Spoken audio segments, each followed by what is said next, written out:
Nilampos ang pamunuan ni Governor Bambi Imano nga mapalambo ang panginabuhian sa mga mangingisda dinhi sa Misamis Oriental human taliwala ning pandemya ni harvest sa ilang giamuma nga mga bangus ang mga gagmay mga ngisda sa lalawigan. Niadtong adlaw nga Miyerkules, Oktubre 21, 2020, gipanguluhan ni Committee on Agriculture Chairman Board Member Frederick Eric Cu ug ni Provincial Agriculture Office Head Jose Apollo Pacamalan ang gipahigayong pagpangani o pag-harvest sa mga binuhing bangus sa usa ka asosasyon sa gagmayng mananagat sa Malingin, lungsod sa Opol, Misamis Oriental, kung diin nakakuha og 6,900 ka mga binuhing bangus nga nagtimbang og 2,100.65 kilograms ang naani sa mga benepisyaryo. Anaausab aron suportahan ang pagpangani ang mga representante sa Bureau of Fisheries and Aquatic Resources Region 10 ug Department of Social Work and Development Office Region 10, mga ahensyang katimbayayong sa Kapitolyo Provincial sa pagsuporta sa maong asosasyon nga gisugdan ang kalihukan alas 3 sa kadlawon ug nahuman sa sayong kahaponon. Dugang natabang kini aron mapalambo ang ilang panginabuhian kung asa ang Kapitolyo Provincial pinaagi sa buhatan sa Pagro ang nangusog pagbaligya ug nangita sa mga mamalitay sa mga bangus pinaagi sa Market Facilitation Program aron masigurong daling mahalin ug mahurot ang tanang baligya.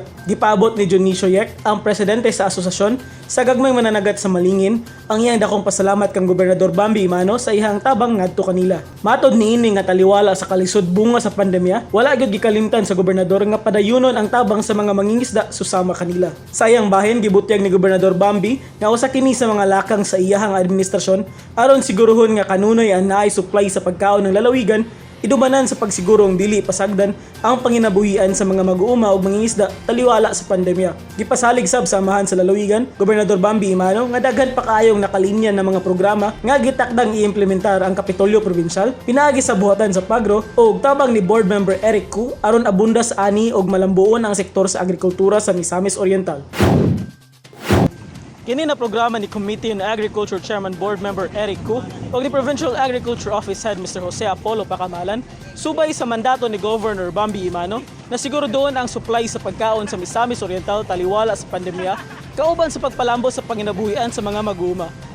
Kauban si Andy Pacamalan sa kamera, ako si Lambo Jobson Patlunag, alang sa limpyo ug matarong nga panggobyerno, padayon Pilipino.